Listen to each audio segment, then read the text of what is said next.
Hello, and welcome to another edition of Heavy Hands. I'm Connor. That's Phil. Hello. UFC 325, Phil. That is what we will be discussing in the first part of today's show. After that, we're going to get on to talking about next week's Fight Night card. A pretty solid Fight Night card, I would say. Yeah. Despite happening in the Apex, which is now called the Meta Apex, Jesus Christ. That's the first I've heard about that.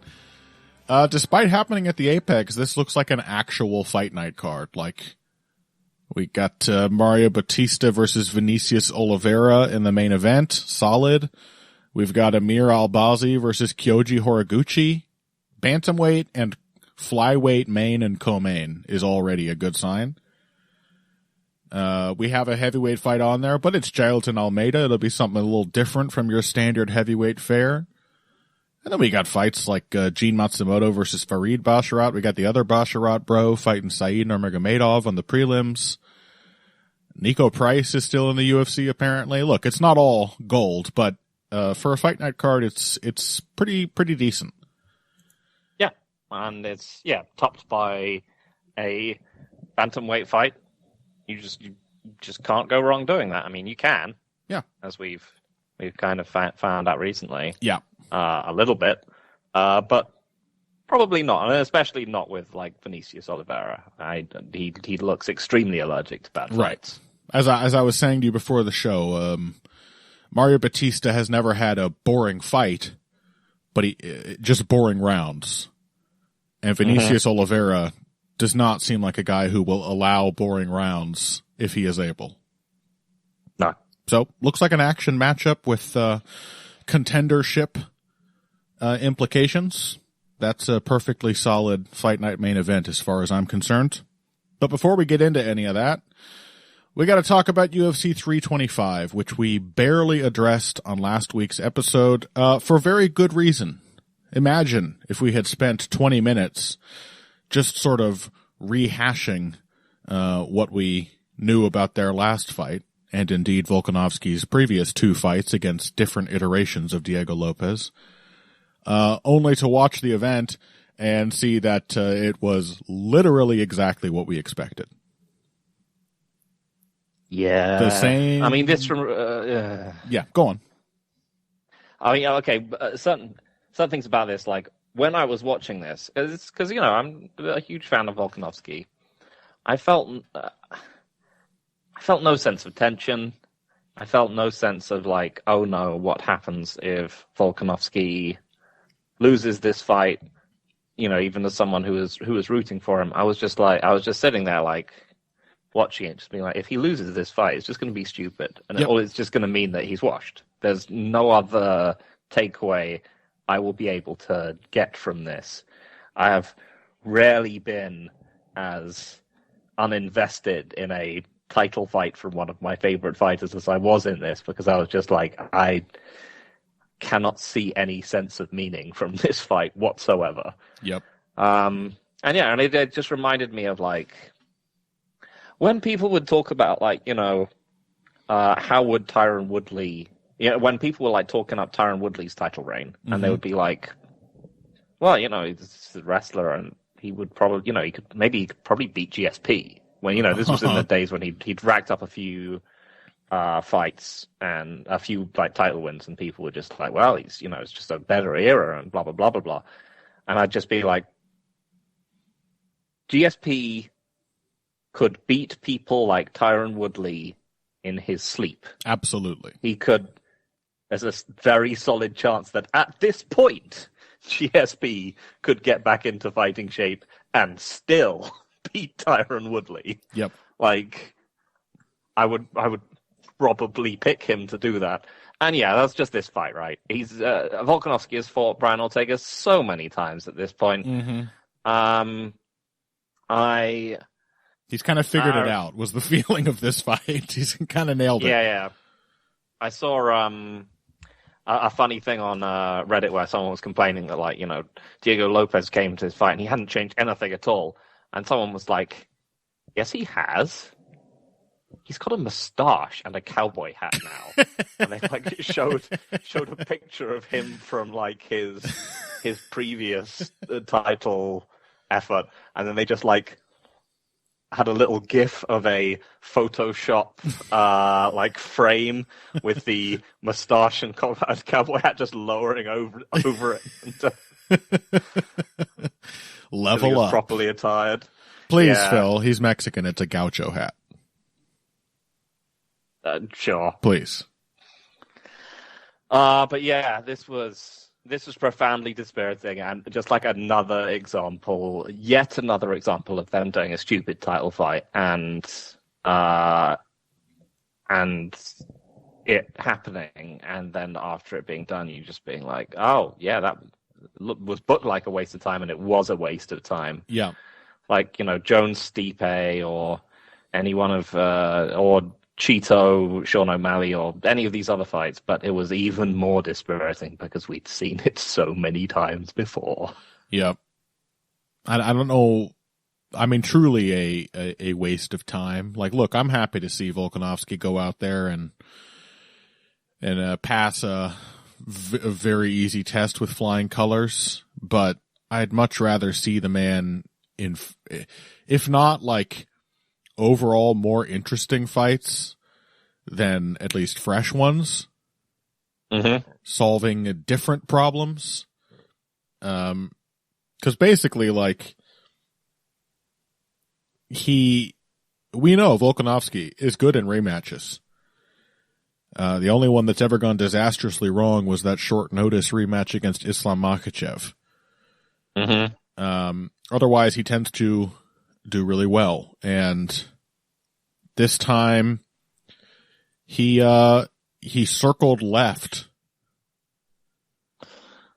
instead of circling right. Like that was pretty much the adjustment. He was maybe a little more. Yeah. And the Lopes corner were baffled. Yep. By this. Like, we spent the whole time figuring that he was going to go the other way. Yep. Well, and of course they must have been especially baffled. 2 ways? They must have been especially baffled because in their minds, Volkanovski going right should be an easy problem to solve. He's circling into the power.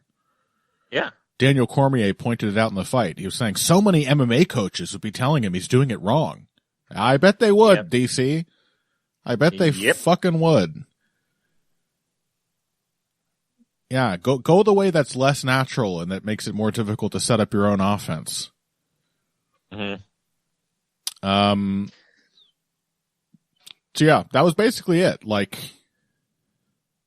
I felt like Volkanovski pressed a little less in this fight, which I think it was one of his lowest paced outings. But I think it was deliberate. Like I think he recognized that in their last fight, he pretty much forced Lopes to brawl. Yeah. And this time he got a more evenly competitive fight out of Lopes, who did some good work with his kicks from that range. But by keeping it at a lower simmer, it never turned into a fight where Lopes was encouraged to go absolutely wild and do something, unpredictable, create some chaos where Volkanovski might get caught. Yeah, this was like, when people were accusing Floyd of carrying Conor in the early parts of their fight, he was minimizing the possibility of getting knocked out. Yeah. Whilst still winning the vast majority of the fight and doing less damage than he did the last time. The fight was broadly more competitive than their first one, which in a way made it much less competitive than the first one. Yeah, there was much less chance of Lopes actually winning. Exactly. Lopes was able to hang with Volkanovski more than he did before, but he was not able to create the same moments of shocking violence that he did before. And that was it. I think Volkanovski has officially solved Diego Lopes, something which, again, I fully expected to be the case before the fight was made, and I really don't understand why they are wasting his time. Like, No. I feel like the fucking matchmakers at the UFC don't understand style matchups. Like, I understand you want Diego Lopes as champion. That I get. Guy's a very exciting fighter. People like him. But he's not fighting Jean Silva here. We saw this before. Like, you're putting a guy who is exciting against worse fighters because they cannot control the space and manage the rate of exchanges the way that Volkanovski can. So you put him in there against a master problem solver, a master strategist, and you get this. You get a fight where, like, honestly, you have denigrated Lopez's stock as an action fighter by putting him in this matchup. Yeah. Because now most people watching this are like, why the fuck isn't he doing anything? He's boring. I don't like him anymore. Like, put him in there with more matchups where you know he's going to shine, wait for Volkanovski to die, and then give him a title shot. Mm-hmm. Not the right time for that. As it stands, I believe they now have Movsar Evloev and Leon Murphy, as you've called him. Yep. I was going to pronounce it right this time. Lerone Murphy, fighting each other. Which is a great matchup, but there's absolutely zero reason for these guys to be cannibalizing each other. Yep. Whilst this utterly pointless match was going on. Yep. Yeah, I mean, now it makes sense. Volkanovski just had a fight. He needs a little time off to get another camp. Now it feels like, okay, they should have a fight to stay busy before one of them fights Volk, but one of them should have been fighting Volk now. Yep. At this event. It should have been fucking Evloev. He's the number one contender in the division. Like, and I'm sorry, like, Dana White thinks he's boring. Well, what did you think of the fight you made instead? Was that exciting? Yeah, no fucking kidding. Was that good? You put the most exciting guy in the division in there with somebody who did not give him any opportunity to create an exciting fight, and you just got a fucking, like, one-way decision. Congratulations. You fucking played yourself. Yep. Yeah, if I'd seen Lerone Murphy or Movsar Evloev against Volkanovski, I would have been genuinely tense. I would have been engaged. Mm-hmm.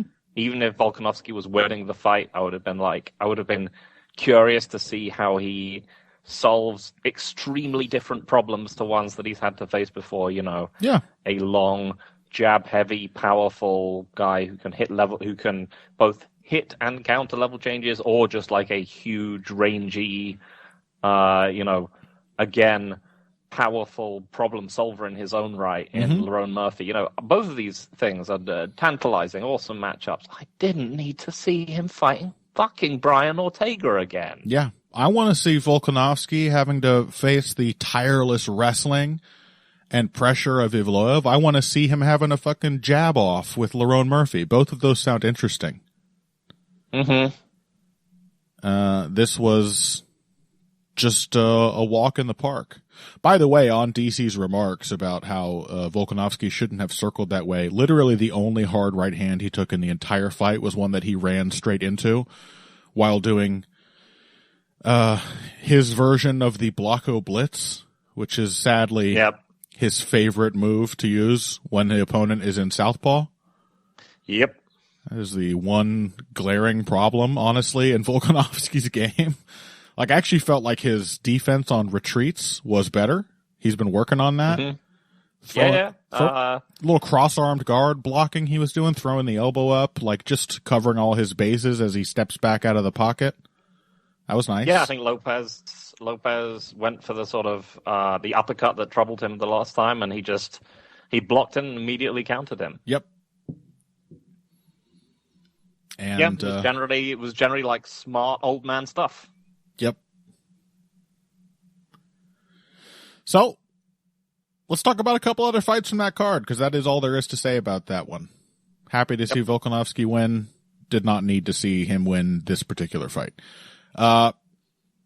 Benoit Saint-Denis and Dan Hooker comprised the co-main event of this numbered card. And this was a massive IQ test failure from Dan Hooker more than anything else. Mm-hmm. He really should have had a lot of advantages going into this fight. Benoit Saint-Denis, like in the few moments when he had Saint-Denis on the back foot, which actually started happening pretty early into the fight, Saint-Denis is a disaster when he's not going forward. I mean, he's a disaster going forward, but it's a two-way disaster. On the back foot, he has no conception of defense or positioning. He has no range tools. There isn't an ounce of stick and move in this man's game. Yep. But what happens when you force Benoit Saint-Denis to experience this discomfort, much like Diego Lopes when Volkanovski was a little more aggressive against him, is that you insist that he get aggressive. It is his only way to solve the problem of being stuck on the back foot and made uncomfortable, is to go apeshit. And that's what happened. Even then, Dan Hooker was doing okay. He kept threatening the guillotine, repeatedly forcing Saint-Denis to roll out. In those moments, however, you could see that even when Dan Hooker slapped on the guillotine, tight, like prayer choke style guillotine, and forced Benoit Saint-Denis to gator roll to escape, Dan Hooker was still not winning those scrambles because he is not the athlete that Saint-Denis is. Like, he got out of them back to his feet, but he wasn't able to get top position or control the scramble in any way at all. In fact, he was frequently the second person to get back to his feet when these exchanges took place because he's slower. And then he made the decision to try a takedown of his own. I mean, even in the first round, he was... It's true, yeah. Consistently, like, clinching up with Saint-Denis. I mean, I think essentially because Saint-Denis is just, like, basically a sloppy dude. I think it's a version of the Neil Magny thing where, like, Dan Hooker was like, well, this guy doesn't really seem to be like a good wrestler. Yeah. I'm clinching up with him. I'm pretty sure I can get the takedown. And then, which turned out to be a disastrous error. Because he sort of got the takedown, but as predicted by those earlier guillotine scrambles, he did not win the position. He was not able to establish control, immediately lost the scramble that resulted from the takedown, and then got smushed for several minutes until the fight was stopped. Mm-hmm. So yeah, I also was not overjoyed by this fight. Yeah, it's difficult to see this as like any kind of passing of the guard type moment. Mm-hmm. Because like Dan Hooker is he's an interesting, cool, sort of unique fighter. Mm-hmm. Like a kind of sneaky, weird game made up of a few different pieces. He's also just, violent and gritty and so on. Benoit Saint-Denis is just violent and gritty. Yep. Like, he's just like... And athletic. Big and strong. Yep. And, like, not particularly good at, like, literally any element of MMA. Like, I mean, remember, like, what Renato Moicano did to him. Yep. Like, we're talking this guy is not, like, a particularly good striker. He's not a good wrestler. Mm-hmm. He's simply just big and aggressive and very tough. And, yeah, it wasn't enjoyable to see him win, I've got to be honest. And, I mean, on the other hand, he does now have to fight Paddy Pimblett, maybe for some kind of title eliminator. That'd be good. Especially it appropriate, would be... because I was about to say that from Dan Hooker's perspective, he basically just lost to another slightly different Michael Chandler, and now it makes sense for another slightly different, notably Frencher Michael Chandler to fight Paddy Pimblett. Yeah. I mean, at least Benoit Saint-Denis is a lot more consistent than Michael Chandler is, round to round. I suppose so. Is he? Yeah, he doesn't just go out there and like have a stellar first round and then kind of fall to pieces. No, sometimes he has a terrible first round and then turns it on. Yeah, exactly. You call that more consistent, though? I think he's just inconsistent in different ways. He just goes out there and like blunders into his opponent until they die or he does. Yeah, okay. That kind of sounds like Michael Chandler. Yeah, but Michael Chandler, falls off a cliff after trying 6,000% to execute his game plan within the first round. Yeah, that's true. Benoit Saint-Denis will do the same game plan forever. That's true. And that game plan being just vibes. Just... Yeah, I mean, increasingly it is that he is a wrestler, that he is just fully believing himself and as like just a big, hoss of a fighter who can just chuck people around. That's how he beat Ruffy. That's how he beat.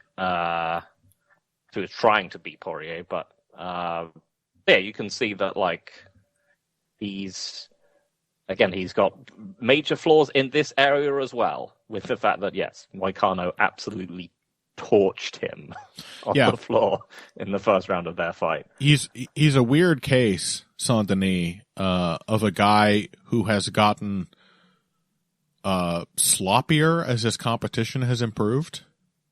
Because when he was first in the UFC, he was kind of giving... he was kind of giving hints of like early Volkanovski's approach. Mm-hmm. He would be putting people's back to the fence and then just like walking them either into the big right hand or the big body kick. And it was like, oh, this guy's like controlling the distance and just hunting people down with these super powerful strikes. And of course he's got the takedown switch up. And then he got to a level where people started attacking him. And it turned out that all of that more sort of methodical striking attack was held up by just vibes. Yep. And once it was tested, his fights have gotten, like, broadly much messier and sloppier. But the ones he has won, he has done so just by being insanely over-aggressive. Yeah. But he's ranked quite high now, right? The only people ranked above him now are Max Holloway, Charles Oliveira, Arman Tsarukyan, and Justin Gaethje. So yeah, he has to fight Paddy Pimblett. Yeah, or give him a title shot against the definitely real champion Justin Gaethje. I think Benoit for sure. Saint-Denis might be able to God, hang. Imagine if Benoit Saint-Denis beat Justin Gaethje. Yeah, I mean, at this point, he might. He might also not, because Gaethje's still fucking tough, and I don't trust Saint-Denis over 5 rounds, but it's certainly equalized. Take us back 3 years. Give me modern-day Benoit Saint-Denis versus that Justin Gaethje. Although even then, guy who, when he's uncomfortable, starts to press really hard and goes for takedowns, it might have caused Justin to freak out. Yeah.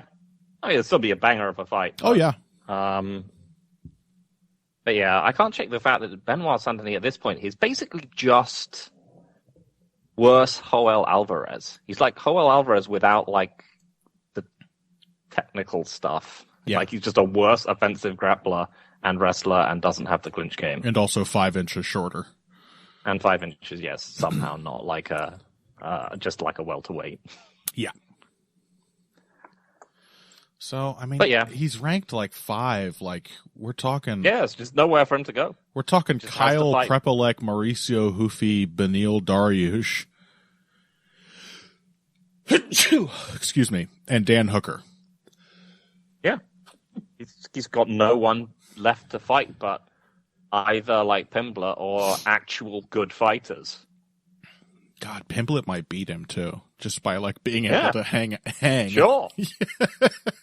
Pimblett can actually grapple. Being able to hang and then winning the scrambles. What if Benoit Saint-Denis decides to, he's just going to continue being takedown guy, and then Pimblett simply scrambles and smokes him. Or what if entirely possible? Or it's a matchup where he decides this is not the fight where I should be takedown guy, and then Paddy Pimblett jabs his face off. Also entirely possible. I genuinely would not be able to call that fight, which is another reason why they have to book it. Also, in order to truly hammer home what's happened to lightweight. Yeah. What the fuck did happen, man? Everyone got old. That's it, basically, isn't it? Everyone got old, yep. But then does that explain? I guess it does. I was going to say, Benoit Saint-Denis isn't old. Why the fuck is he here? But it's because all the other guys are old. Because he's been beating up on the old people. Yep. Would he have even beaten Dan Hooker 3 years ago? I'm going to say I kind of doubt it. It's Drekus is all the way down, man. Kind of is at the moment. Mm-hmm. All right. Well, let's take our first break. When we come back, there are a couple other fights from UFC 325 I'd like to talk about, namely Mauricio Ruffy versus Rafael Fiziev and Taliesin Teixeira versus Tai Tuivasa, truly one for the ages. And then we're going to move on to next week's Fight Night card with Bautista, Oliveira, et al. After this. Hey everybody, thanks for listening to this week's Heavy Hands. If you like what you hear, please consider pledging to support the podcast on Patreon. Patreon is basically continuous crowdfunding. You sign up to contribute a certain amount per month to help us with production costs and the like, and in return you get rewards ranging from a mention on the Heavy Hands website to a question or topic of your choice being discussed on the show. We have a lot more in the works to reward you for your help, and we appreciate every contribution. No amount is too small. Just head over to patreon.com and find how you can help out, the only show dedicated to the finer points of face punching. Now let's get back to it. Welcome back to Heavy Hands. A couple more fights from UFC 325 before we move on and into the future. Lightweights, Mauricio Ruffy and Rafael Fiziev. This one, I really thought was kind of a slam dunk for Rafael Fiziev. Uh-huh. And I think that's a combination of some good and bad decisions made on both sides, and also me failing to recognize the dynamics of the style matchup that gave me that impression. I think it was, in part, just not a good read, because seeing what happened in this fight, there's nothing particularly uncharacteristic about some of the bad decisions made by Fiziev. Mm-hmm.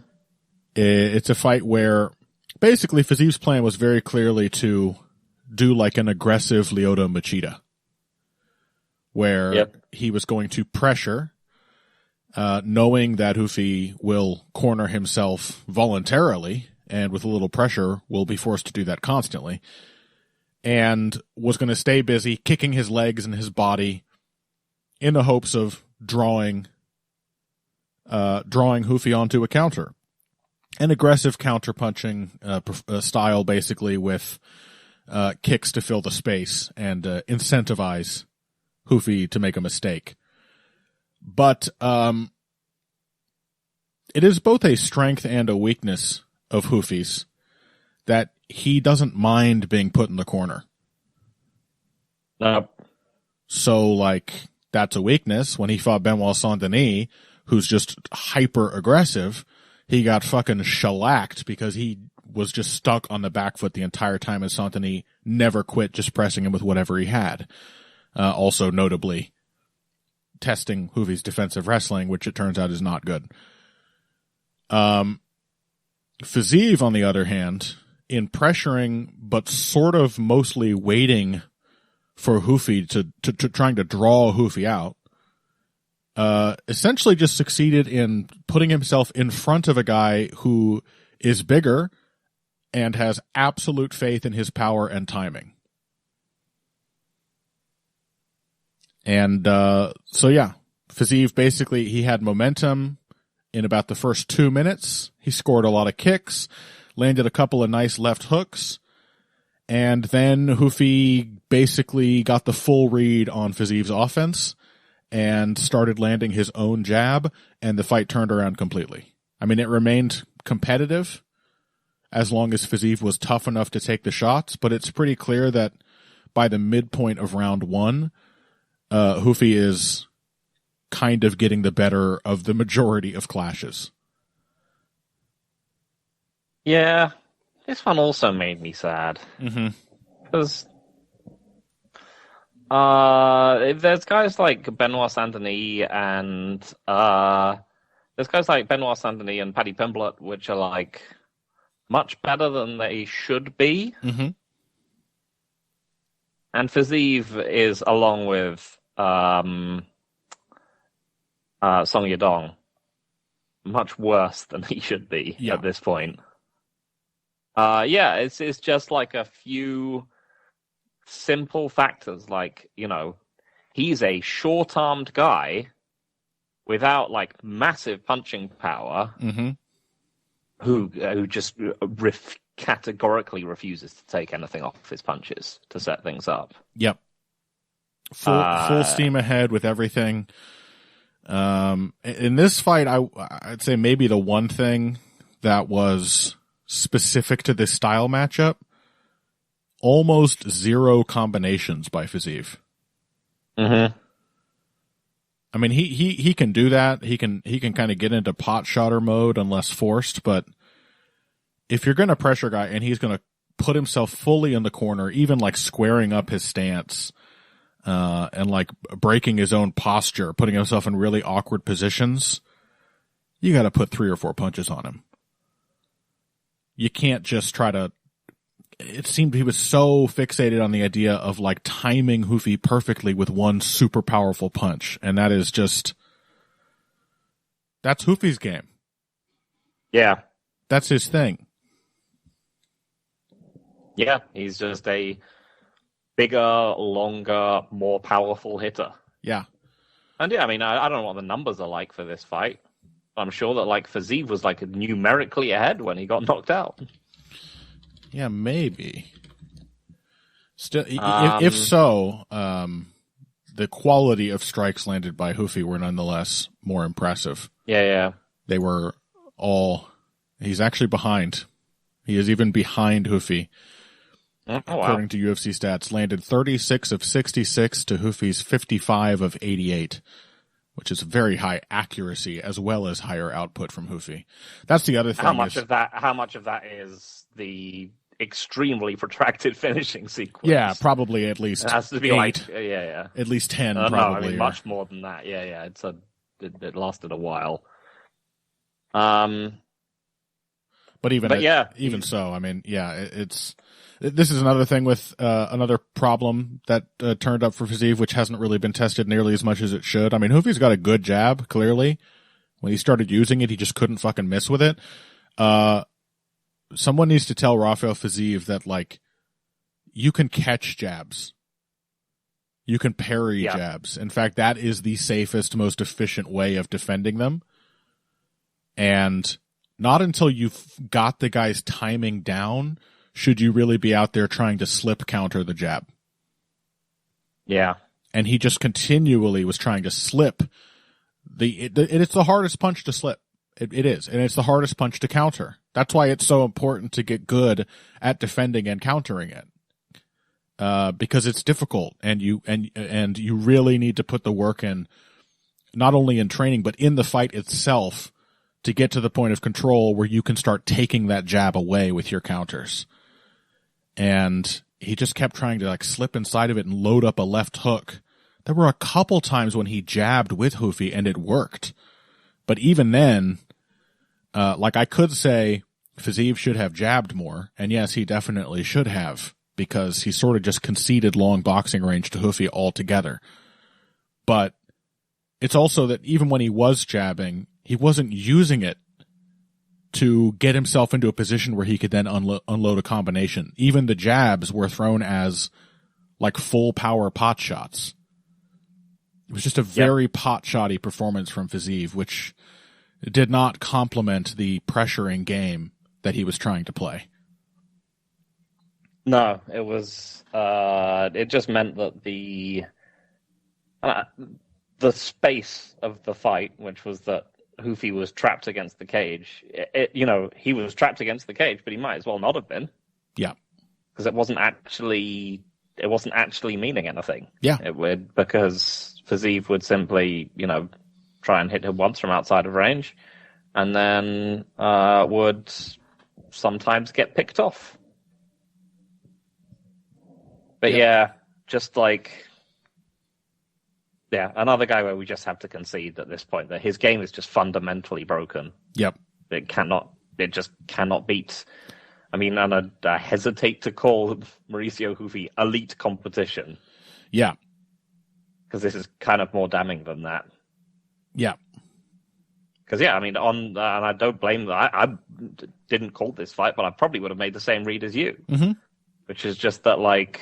Fiziev's a good athlete. He's so well-rounded, and Ruffy's like anti-positional. Like, surely Fiziev is going to have... He's going to be in the driver's seat. Mm-hmm. He was, he can't sustain a pace, and doesn't work, as we've seen, if he fights at a slow pace. Yep. If he's pot-shotting, he's a non-functional fighter, and if he fights at a pace and throws combinations, he gasses out. Yep. He's got no way of... He struggles to kind of work his way into fights because he's constantly throwing at full power, but he's not like a massively dynamic finishing threat. Yep. It's just, every problem takes you somewhere else. Yep. Yeah. You know what he probably should have done if he had recognized these limitations? He probably should have tried to wrestle Ruffy. Yeah, maybe. I mean, why not? But even then, like his takedowns have mostly been like timed on people as counters, and this was just, he just couldn't counterpunch Ruffy at all in this fight, really. Yep. Couldn't catch his timing. Ruffy just put himself against the fence and, as Joe Rogan might put it, ate a bunch of feints and asked for more. He just wasn't giving Fiziev what he wanted for all this provocation. Yep. So it led to this weird backward situation where Ruffy, whose back was against the fence, kind of had the initiative for much of the fight. Was able to get off first, was able to use his strikes to change his position, and did use his jab as a setup. A beautiful, throwaway 1-2 to end the fight. But even before then, I mean, every jab that landed was crunching, sickeningly clean. Fiziev is very lucky to have survived the incredibly hard high kick that Ruffy landed on him even in the first round, which Fiziev blocked with one hand. Very easily could have gotten KO'd with a kick that strong and that accurate. He just was just stranded in no man's land way too often. And, if that's going to be the case, make Ruffy come forward, Go on the back foot, give him some space, and try to defeat him with superior movement. Don't just pressure him into a point where you're standing in the gun sights at all times and sort of wait to die. So, I think not a bad performance by Ruffy, not a good performance, certainly by Fiziev, and overall, just a tougher style matchup than I realized for Rafael. Yeah, this was. Yeah, I just have to recognize he's just not. He's never going to be like an elite lightweight. Yep, he doesn't have the problem-solving capacity. Doesn't have the flexibility. I think he has mentioned going down to featherweight before, which he is short, but I don't think that would be good for him. But then, he can fight Son Yadong. That's true. Yeah, that's what he should try for. One more fight to mention. I can't believe it. First with Pimblet Gaethje, and now on the very next card, another fight of the year contender. Mm-hmm. Man, when John Anik said, I don't think a fight is going to beat this, how wrong he was. He just didn't know how good the Paramount deal could get for the UFC. Yep. Which I will say, by the way, ads were somewhat less obnoxious. I appreciate that. Mm-hmm. They were somewhat less obnoxious. So, kudos for that, I suppose. I expect some ads if we're going to be getting these free cards. Well, it's not free, but for an American viewer, it's much closer to free than it ever has been before for these big cards. So, I suppose I'll take that and have to be happy. But Taliesin Teixeira versus Tai Tuivasa is the fight in question. A clear, if not front runner, then a clear close runner up for fight of the year. If what you want out of a fight of the year is sort of martial arts equivalent of a huge pile of vomit with visible pieces of corn in it.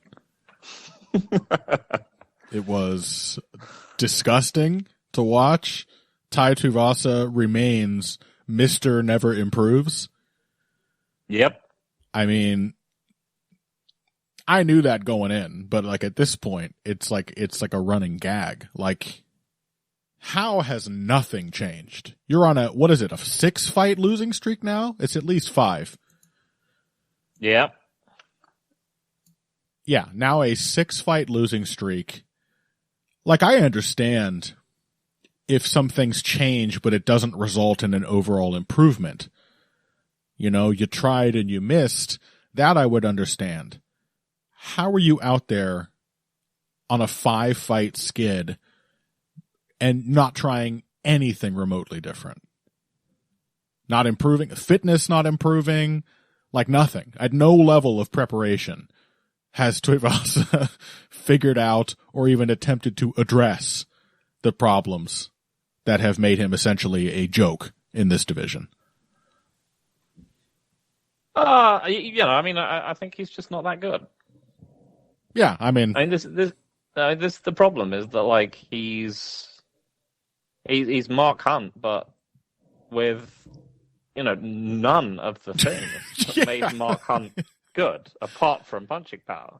Yeah, he's what doesn't have the speed, doesn't have the defense, doesn't have all the craft, the jabs and the counters and anything really.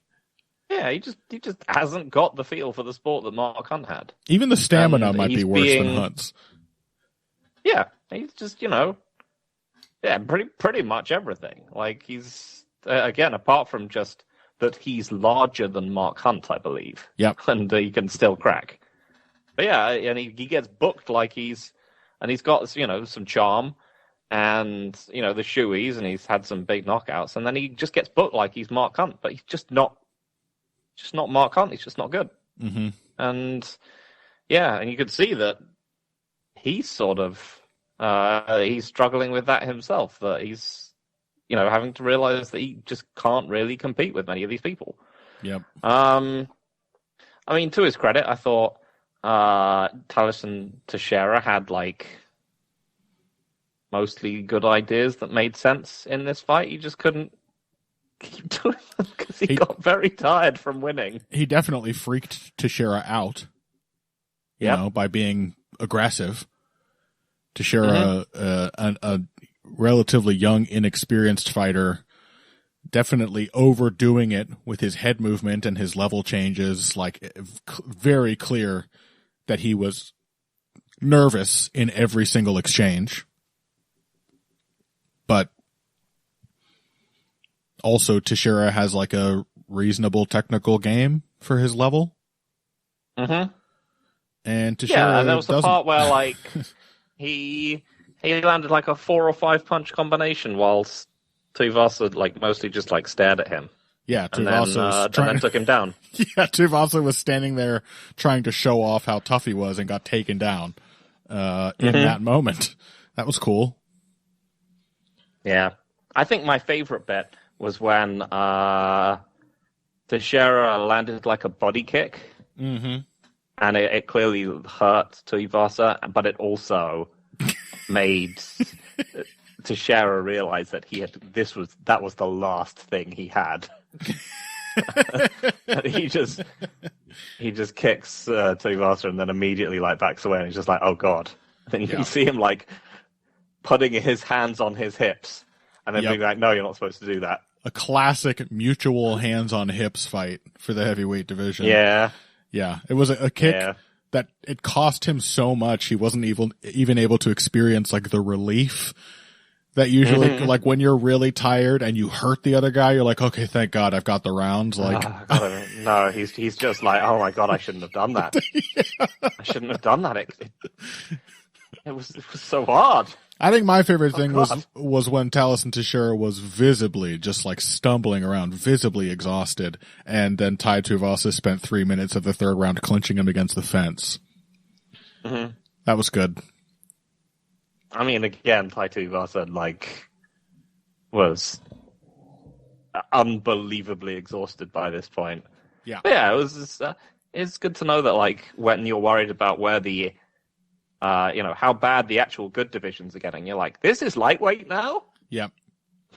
You've now got, like, this is what a modern heavyweight fight looks like. Yeah, somebody in my mentions quipped last week that that Gaethje Pimblett was the most heavyweight, lightweight fight of all time. Mm-hmm. But then you see some real heavyweights go at it. Yeah. Hold my beer, shrimps. Hold my shoe full of beer. This is what this shit looks like. Yeah. Hold my shoe. I got something to show you. Yeah. I was joking. Was it with you or Zane last week about the idea of a depressed Tai Tuivasa just like drinking a shoey in the shower? No, I think that was Zane. Just the idea of a guy sadly drinking a beers out of a shoe at home alone. That's very funny to me.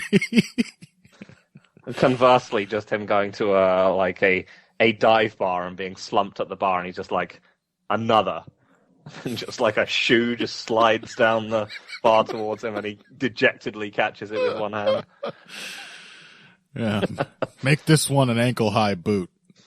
I'm really feeling down in the dumps. Give me some riding boots full of beer. Taliesin Teixeira is ranked number 11th off that performance and is possibly the is he the most promising prospect in the heavyweight division at the moment? Yeah. Probably. Who the fuck else is even in this division? There's only like 9 guys, so it should be easy to check. Tai Tuivasa is ranked 15th. He is ranked. 6-fight losing streak, bro. How can you be ranked? I mean, to be fair, they're not like... He could be losing to much worse opponents. Teixeira is by far the least accomplished guy he's lost to yet, but... Fuck, man. Like, what does it take to... This is like the fucking Baltimore Police Department in The Wire. What the fuck does it take to get kicked off this force?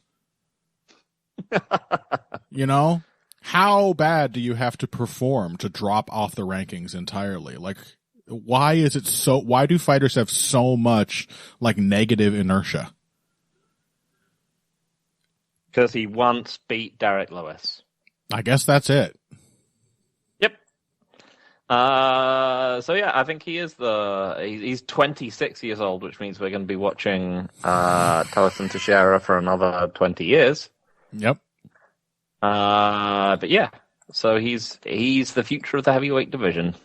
I mean, I am looking over the UFC heavyweight roster, and like, actually, it makes perfect sense. I'm shocked Tai Tuivasa isn't ranked higher.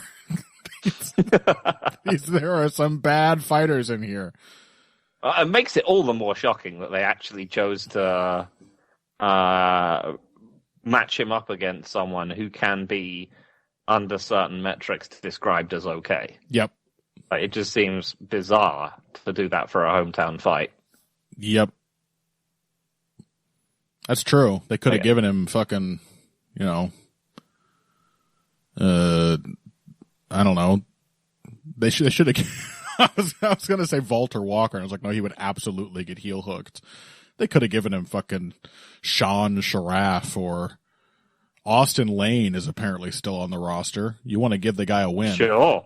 Give him the guy who literally can't fight. Yeah. See? That's what they should have done. Mm-hmm. All right. Yeah.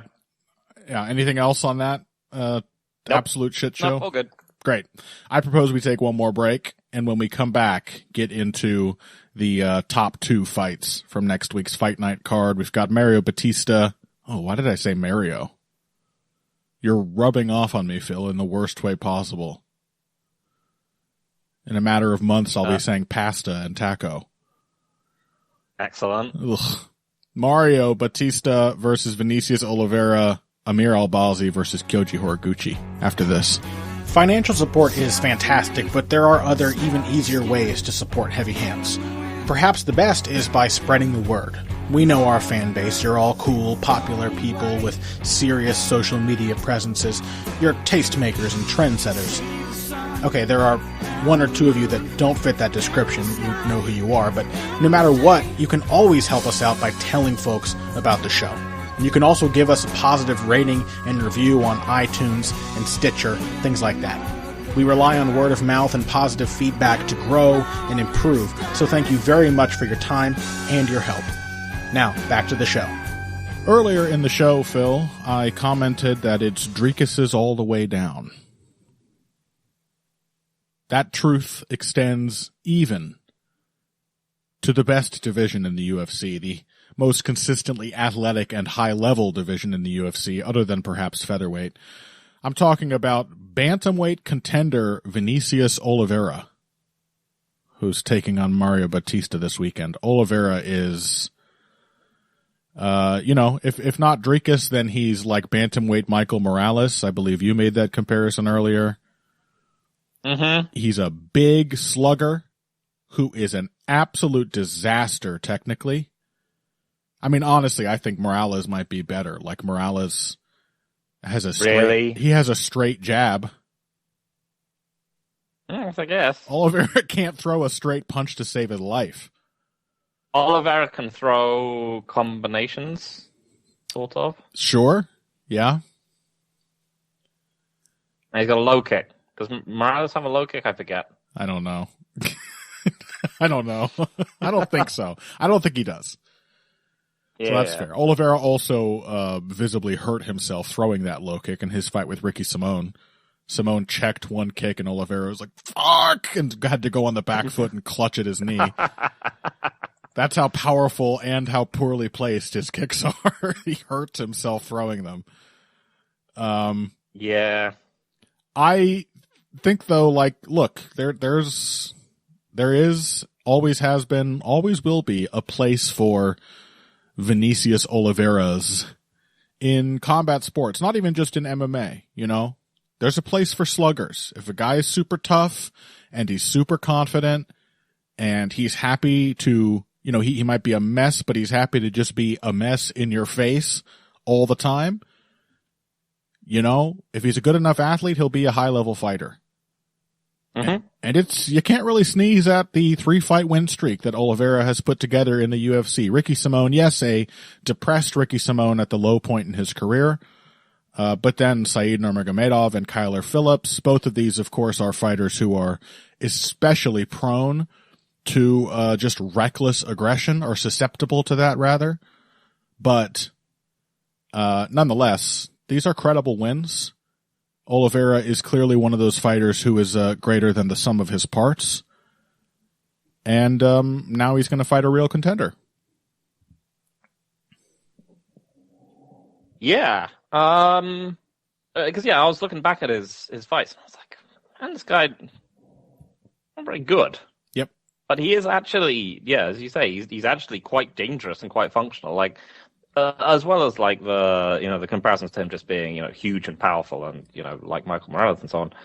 He also weirdly, as I was saying, like weirdly reminds me of like Davy Grant.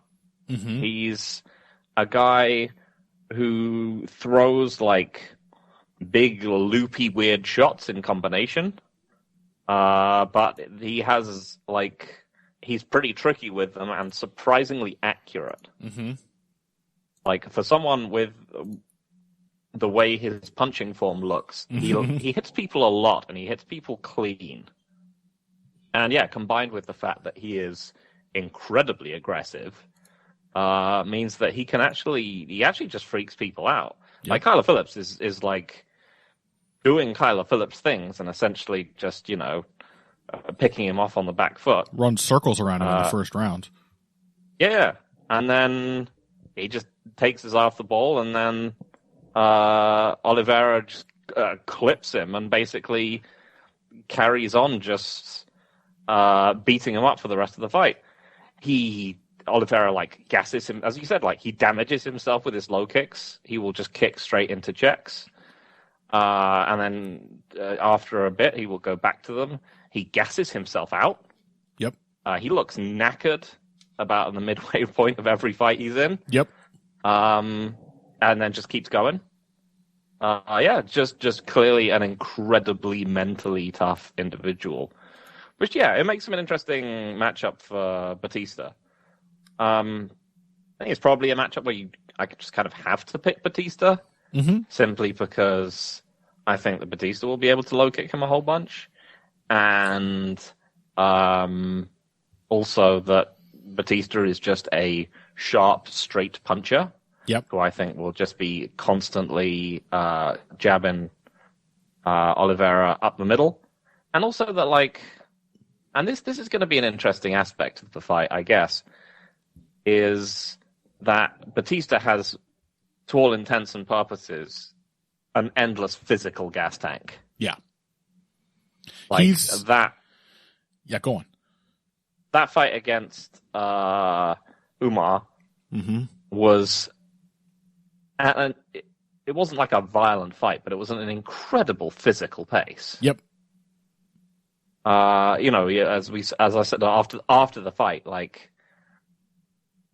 if Merab didn't exist, that would be one of the most impressive cardiovascular performances you've seen from a fighter.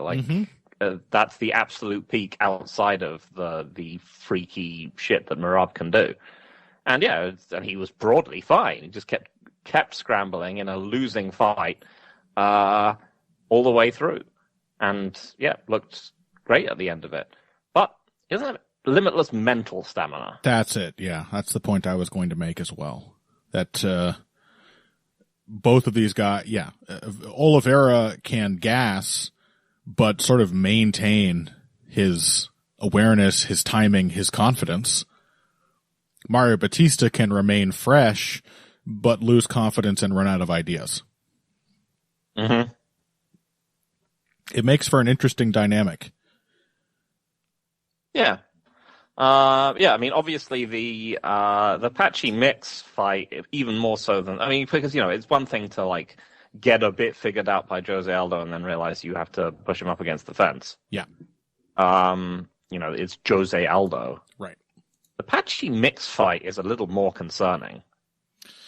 Yeah. But he's mostly kind of smoking Mix.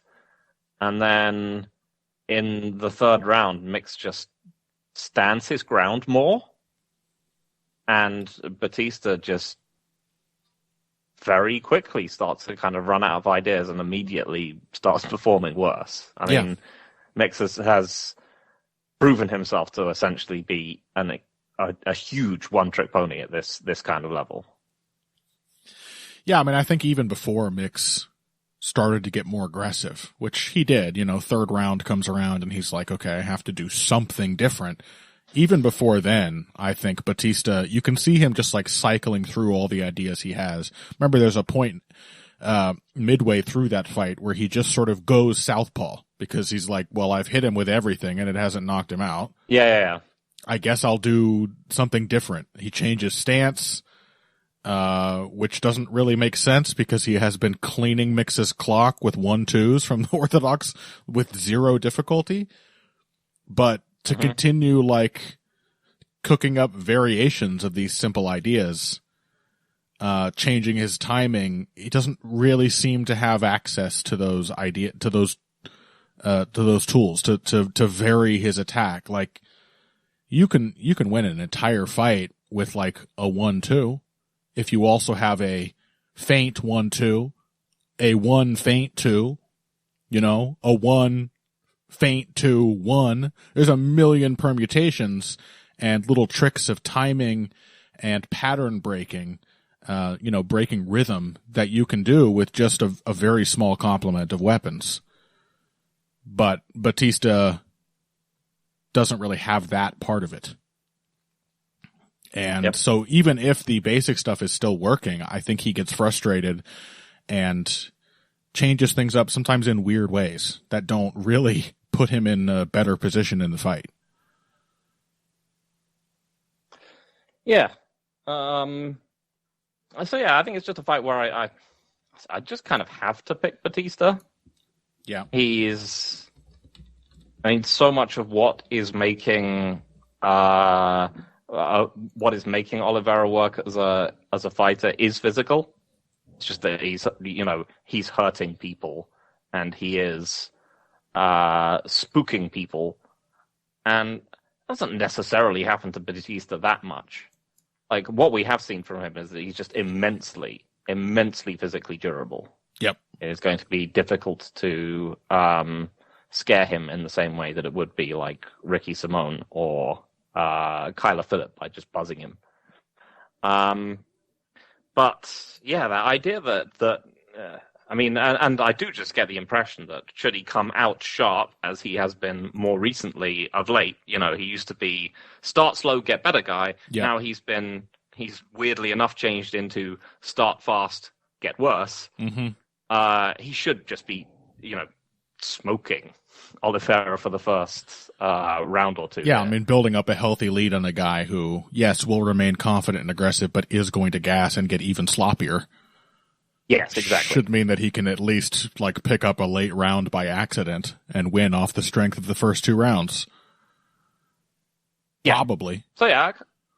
So I kind of have to pick him, but yeah, it is a curious one. Like, this is really like, how durable is your game, Mario Bautista? Yep, agreed. I'm also picking Bautista, but I think it's a good, compelling style matchup, and again, I think Oliveira is definitely greater than the sum of his parts. He doesn't just seem like a total mess, he is a total mess, but he's not aware of that. Yeah. He's not out there like, I'm doing things wrong. Who is breaking people right. with his awesome combination punching. Right. He feels invulnerable and unstoppable, and that is really the most Drekus aspect of his game, that even when he's tired, even when say the beginning of the fight has gone terribly, he is not remotely discouraged. And that's half of stamina anyway. If you're physically tired, but you're still really confident and relaxed, then it kind of doesn't matter. I'm not going to say the guy has the punching mechanics to carry him when his, well, in a way he does. No doubt the man is putting his whole ass into every punch he throws. So, they're not good mechanics of the kind that usually carry you when you get tired, but he is transferring power even when he's tired, and he's still throwing when he's tired, so it kind of doesn't matter. Yeah. Yeah. Should be good. I'm looking forward to it. I would really like to see, I know you want the opposite, you want the world to recognize the evil that lives in Mario Bautista's heart, but I would like to see this be a fight where he can kind of build some layers of strategy rather than just sort of having two different fights. I'm torn on this one because Mario Bautista, as nauseating as he is at least a clean technician. Mm-hmm. And, a fantastic scrambler and so on. And I, as listeners may gather, haven't exactly been loving the Drekusification of every single division. I'm not sure if I really want to see yet another one of these guys pick up a big win. Yep. But on the other hand, it is Mario Bautista, so I am very torn. Yep. I think I might end up actually subconsciously rooting for Mario Bautista in this one. Wow. And that makes me feel bad. I'm happy. Hopefully to have put you in that position, or at least, for the world to have put you in that position. That's good. That's good. I have to rely on Mario to stop the tide of reclassification. Hey, he's not the hero we want, but he's the hero that you deserve, certainly. Okay. Flyweights. Amir Albazi. Did you have something else on that main event? Nope. No. Amir Albazi, Kyoji Horiguchi. It makes perfect sense to continue testing Horiguchi meaninglessly. This is real. This is the same brain that came up with Volkanovski Lopes too, cooked up this matchup, certainly. Kyoji Horiguchi has been away for years. He is one of the only stars in the flyweight division, and they brought him back. Instead of giving him an immediate title shot like they did for the demonstrably worse Kai Asakura, they gave him Tajiru Lambikov, and he passed that test with flying colors. He really announced himself returning to the UFC like, hey, I'm still a serious title contender. And instead of giving him a shot, they have given him another fight against another also-ran. Yeah. What's going on here? I really don't get this one. Because Amir Albazi was a perfectly functional, solid flyweight who looked like absolute shit in his last fight because he was coming off severe neck surgery, was he not? Yeah, I think that's right. It was some kind of major surgery. Yeah. No, he underwent holy shit, heart surgery. Heart and spine surgery. And he looked against Brandon Moreno absolutely horrific. And that was the last time we've seen him.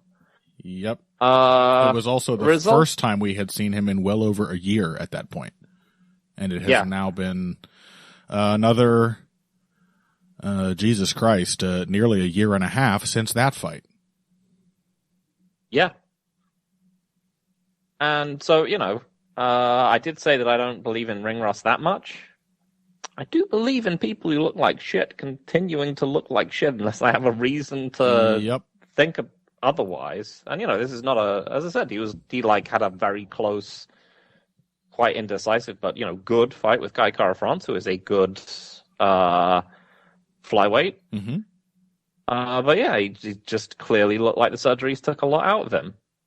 And I have no reason to assume that he's going to look any better, leaving us with a bizarre fight where, one, everyone has forgotten this guy. Kyoji Horiguchi beating him will mean nothing because everyone will just be like, huh? People forget flyweights when they are fighting. Yep. Two, if he somehow looks good, imagine if he beats Kyoji Horiguchi. What have we done here? Yep. The world's clamoring for an Amir Albazi title shot. We've been waiting all this time. Yep. He's presumably just going to be immediately injured and out again for another year. Yep. But, baffling. Truly baffling. He's not even a fun action fighter. I know. At his peak. Yep. He was he was controlled jab merchant. Yeah, he was like a flyweight Rafael Assunção. Yeah. Albeit without many of the cute technical tricks. Yep. Pared down, simple. Nothing wrong with it. Meat and potatoes, good jab, uses it to set up his straight right and his uppercut. But very simple game, which, as we saw in that fight with Kai Kara France, it resulted in a really close split decision, which was not a barn burner. No. So, yeah, it just seems like a massive waste of everyone's time, except, I suppose, Amir Albazi, because it's a chance to get a big win. It means something for him, same as Lopes Volkanovski, too, like I said. Unless your name is Diego Lopes, that was a huge waste of everyone else's time. And this is the same. And so, what? Yep. is that what the UFC is now? Is like an organization which is designed to help Amir Albazi? Like, or if he isn't helped, to brutally punish him for no reason? Like, give fucking Horiguchi a title shot. What are we doing? Yeah. Joshua Van, Kyoji very Horiguchi. It's obvious. Yeah. I have to assume they just have a grudge against Kyoji for daring to leave the UFC. For leaving. Yeah. Yeah. And for leaving and being a success. And it's like, man, you've won the fight. The battles are over. The MMA landscape is now a blasted ruin. Yep. And you've defeated every possible enemy. You don't have to be mad about this anymore. The actual fight, I don't know, like Albazi, his meat and potato style was able to compete with, Kara France's like tendency to sort of blitz in from the outside. Albazi was able to jab him up a bunch. It's hard to say this working without the wrestling. He could conceivably do the same to Kyoji. But it's hard to see it working like without the wrestling to back it up. Yep. And I don't think he's going to be taking down Kyoji Horiguchi with any level of consistency. Much more likely, just like Horiguchi will be taking him down. Yeah. And Horiguchi is simply a more powerful, dynamic fighter than Kara France. Who can crack, but he's just not Kyoji Horiguchi. He just doesn't have that level of physicality. Yep. Doesn't have the physicality, doesn't have the like flexibility, the well-roundedness in his game.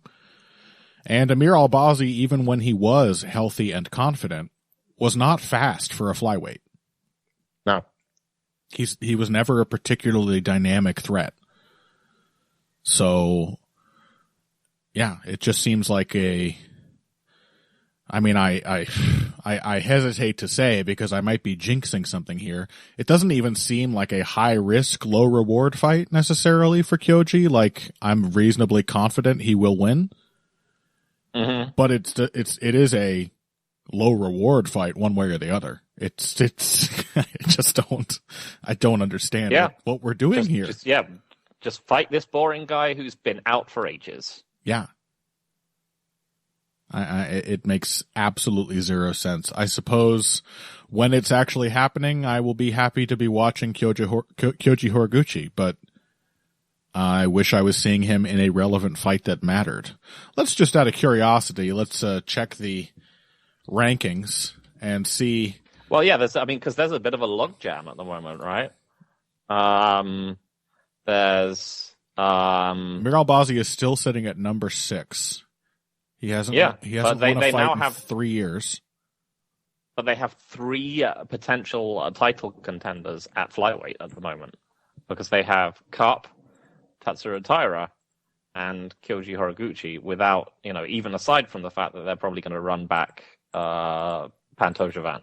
Yep. So, there's a logjam here, and I guess they're just... But, like, Kyoji is the obvious choice. Like, Kyoji's popular. People know who he is. Yeah. You can't say that about, like, any other flyweight. Yeah. So, like, yeah. And you've got the Pantoja rematch as well. I mean, that is a fight I would like to see, because while I am usually not in favor of immediate rematches for title fights, that was not a fight. We were robbed of the chance to see that contest, and I would like to see it. So yeah, you have 4 very reasonable title contenders, but one of them clearly is ready to fight right now. Mm-hmm. And is a star. Is it like the UFC being suckered by their own rankings, which they control? They're like, Kyoji's only ranked number 8. We can't give a title shot to a guy who's ranked number 8. Well, you did that. Mm-hmm. You could have brought him back into the UFC, given him a test. Even that is, like, suppose, like, somewhat reasonable. If they haven't given Kaya Sakura the immediate title shot, it wouldn't seem so egregious. You're like, okay, we want to see what level this guy's at. And he goes there and blows away the guy that you tested him with, you should be like, okay, he's number 3, whatever. He's immediately top 5 in the division because he came in there against a fringe, at the time, probably bottom end of the top 10 ranked guy and crushed him. Mm-hmm. He's clearly much, much better than this level of guy. Boom, top 5. Easy. Yep. So maybe it's that they, with the rankings panel that they control, ranked him low for no reason, or like, well, we've got to get the number higher before he can. I don't know what the logic is, or if there is any logic, if it's merely vindictiveness, which again I think it's just vindictiveness. I've got to be honest. Would not surprise me.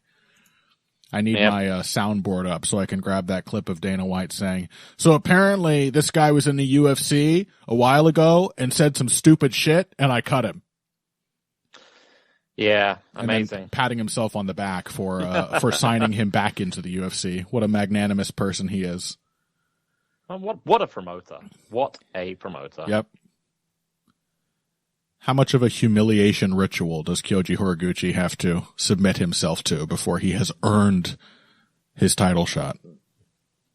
Yeah. Presumably he wins this fight and then he has like one more fight against Brandon Moreno. Yeah, there we go. Yep. It's obvious that's what they're going to do. Brandon Moreno, Tatsuro Taira, someone like that. Mm-hmm. Yep. Amazing.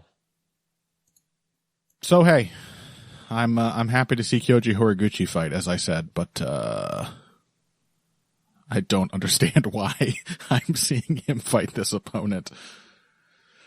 Nope. Let's just give him someone that is both pointless and not even that fun. Yeah. But hey, for all the poo-pooing, this is genuinely a pretty solid fight night card. As I said, the two Basharat bros are both in interesting matchups against Gene Matsumoto and Said Nurmagomedov, respectively. We've got Wong Kong fighting on the prelims. I'm not sure why she's on the prelims when like Dustin Jacoby versus Julius Walker is on the main card. Like that is a fight with zero relevance whatsoever. But hey, that's UFC matchmaking for you. I do like the idea that every single heavyweight and light heavyweight fight that they're going to put on in the Paramount era, which they are clearly like elevating far beyond their positions as they are wont to do, going back to their old ways. Every single one of them has stunk the joint up something fierce so far. So. Oh yeah, but how long has that generally been the case? I mean, that's been the case the whole fucking time. Yeah. Unless you go back to the days when they've been extra bad lately. Oh, yeah. Derek Lewis, Waldo Cortez Acosta, and Taliesin Teixeira, Tuivasa. This is impressive stuff. Yeah. The light heavyweight fights haven't been fucking good either. You got like Carlos Ulberg out there not doing much, stop highlighting these divisions. They should be cloaked in shadow. They should be in a corner where you can't see them unless you get very close. Unless you're definitely trying to see them on purpose. Don't shine a spotlight on this shit. Yep. Well, hey, a lot of negativity, but again, I want to reiterate, this is a pretty solid fight night card. It's got a lot of good action fights and relevant fights as well. It just also has the uncleanable stink of UFC matchmaking hangs over it like a green viscous cloud. Yep. We'll be back next week, folks. We got another fight night. This one, curiously, not an Apex card, but booked much more like an Apex card. I think they made a mistake. I think they meant to do Bautista Oliveira as a travel card, in like Houston, Texas. And they meant to do Sean Strickland versus Anthony Hernandez, which, by the way, as a main event, great fight, love it, is the only good fight on the card. Well, there's Danny Gay Milquiza Acosta is interesting. But otherwise, yeah. The best you can do are fights which are half interesting because one guy is promising and the other person sucks. Like, for example, Carly Judas, who is promising an interesting technical, boxer who has kind of discovered her power and gotten better at being aggressive. She's fighting Juliana Miller for some reason on the prelims of this card. Mm-hmm. What is the point of that? Juliana Miller should not be in the UFC. Yeah. I think they just got confused for next week's one because they were like, on the one hand, we should have Anthony Hernandez actually fighting in Texas. Yeah. But on the other hand, it does feel wrong to take Sean Strickland out of the Apex. Yes. His natural home. And I think it just completely messed them up, and they just ended up accidentally screwing up most of the fights for the two cards, and they ended up dropping most of them into the wrong one. Well, they want to create that Apex feel so Sean Strickland is comfortable so he can perform at his best. Yeah, or maybe that's it. Yeah, because he's one of their biggest stars now. Yeah. Yep. So, hey, that's next week. We'll talk to you about it then. Make sure you check out the Heavy Hands Patreon. Both episodes of Heavy Henko with Miguel Class are up. We had another star turn by Ukrainian Aunishki, who has, in the top division, never had a tournament with a losing record. In fact, has had a minimum of 11-4 over 15 days and has now won his second tournament in a row with a record of 12-3. Lot of fun, super chaotic. The defining motif of the previous tournament, Phil, was incredibly interesting finishing techniques. A lot of cool throws, and like even the simple finishes, the more workaday finishes were really expertly executed. The running theme of this tournament was people taking disastrous falls off of the 4-foot-high dohyo. And splattering audience members. It was like every fucking day there was 2 400-pound men just flying off of a cliff and killing an old woman who's just there to watch the bouts. But it was a lot of fun. Miguel and I always have fun talking about it, so please check that out. And otherwise, we'll talk to you next week. If you came here today for the finer points of face punching, you came to the right place. This has been Heavy Hands.